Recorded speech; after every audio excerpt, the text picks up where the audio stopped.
Welcome to Star Trek Theory, where we look at ideas, theories, and speculation on all things Star Trek.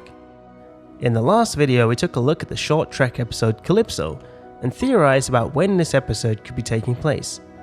The story is about a soldier who's drifting in space and gets rescued by the Discovery, only to find the ship is empty, with the ship's computer having evolved into an AI who's been waiting there for 1,000 years. How long you been out here, alone, waiting for the crew to return from wherever they went?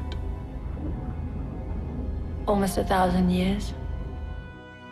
So continuing with that theme, today we'll dig even deeper with a new idea about not only when Discovery is, but where it could be.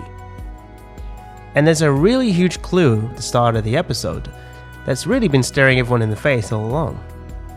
It's that weird camera move where it starts upside down and slowly spins the right way up. What if this is telling us that this is the mirror universe? The camera starting upside down is a mirror of where we would expect it to be, and it's a subtle tip of the hat. Obviously, everything done by a director is deliberate, so this has got to be a clue that they're giving us. But with this idea in mind, there's actually now a lot of things that start to make sense and fit into the story. Croft says he's a soldier fighting an enemy called the V'Drayash in a 10-year war. You're a soldier. A reluctant one. Since he stole his enemy's escape pod, I have my moments. Like when you stole an escape pod from your enemy. we can assume that the V'Drayash are actually humans, since all of the writing's in English, and he's been watching Betty Boop, which is obviously an old Earth TV program. So could the V'Drayash actually be the Terran Empire? During the Mirror Universe episode of Enterprise, we actually saw that there were rebels fighting the Terran Empire. So could Craft actually be one of those rebels? And Calypso could actually be taking place during this time period in the Mirror Universe. It would definitely explain why Zora is hiding in the nebula, since A, she's far more advanced than any of the tech at the time, and B, she's hiding there for protection, since everyone in this universe is pretty hostile. Craft also seems in awe of the ship's technology, further hinting at this time period. So with your warp-capable shuttles, Alcor 4 is in range. And he looks like he's seeing something futuristic to him, and that's because it is still futuristic in that time, with the Calypso episode potentially taking place in between Enterprise and Discovery. And the markings on the escape pod that Craft used also match the Mirror Universe ships. All of the Mirror starships have that distinctive yellow flame marking, and with the Mirror Universe shuttles having red markings. We can see that the escape pod has the same style of markings, which would be an illogical extension for the escape pods to have orange based on the yellow and red color patterns of the other ships. So is this a Mirror Universe escape pod? These markings alone is a huge clue that it's set in the Mirror Universe. Another thing it explains is Zora not knowing that Alcor 4 was inhabited by The humans. Cyclops Owl is only found on Alcor 4. Though my records show no human settlement.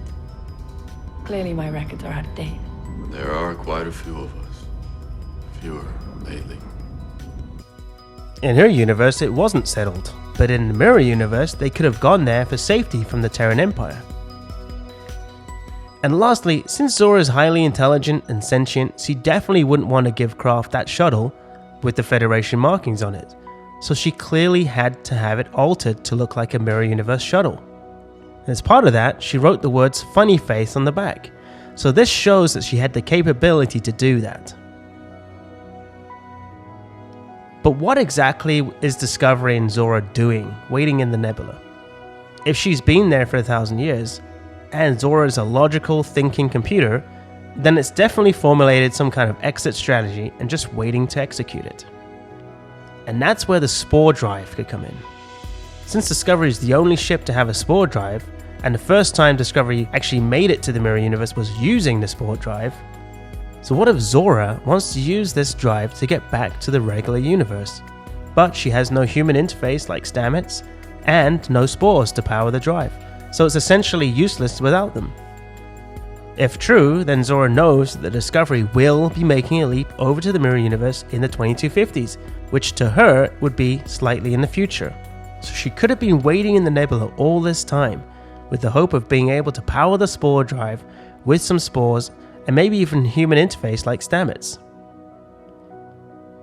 And it just so happens that Stamets was in a coma for days while in the mirror universe. So is it possible that Zora found a way to interface with him remotely while he was out? Essentially using him to map the spore network for her? Or perhaps she doesn't even need a human interface anymore, having evolved sufficiently to being able to handle it herself. But she definitely needs spores. And she knows there's going to be a huge spore explosion when the original Discovery fires on that spore reactor.